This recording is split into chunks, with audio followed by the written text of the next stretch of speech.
Novi Farkašić, selo na lijevoj strani rijeke Kupe, potkraj listopada 1991. bilo je poprište velike bitke kombinirane tenkovsko-pješačke postrojbe agresorske JNA, te pobunjenih Srba s malobrojnim gardistima prve satnije druge brigade ZNG-a, legendarnih Crnih Mambi. Sudeći prema zapovjedima JNA, konačni cilj napadača bio je prodor preko Kupe i spajanje s postrojbama JNA kod Velike Gorice, ne bili u predviđenim deblokadama vojarni JNA bili izravna prijetnja gradu Zagrebu.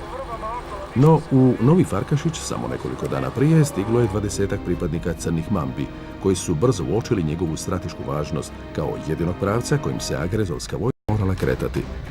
Uz pomoć nekoliko domaćih branitelja pripremili su kružnu obranu, iskopali rovove na rubovima sela koji su osiguravali protutenkovskim minama.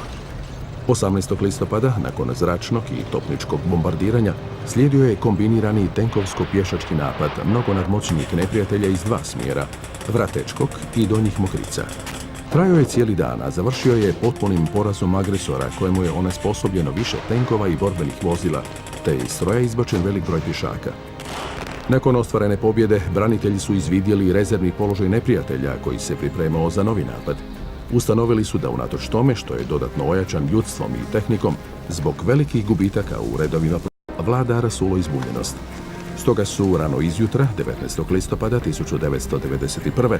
izveli iznenađujući napad, koji je nadmoćnog neprijatelja demoralizirao i natjerao u panično povlačenje.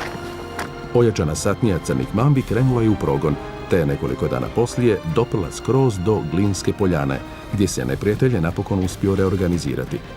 Sam uspjeh motivirao i zapovjedništvo u Sisku za daljnje protunapade i oslobađanje niza okolnih sela.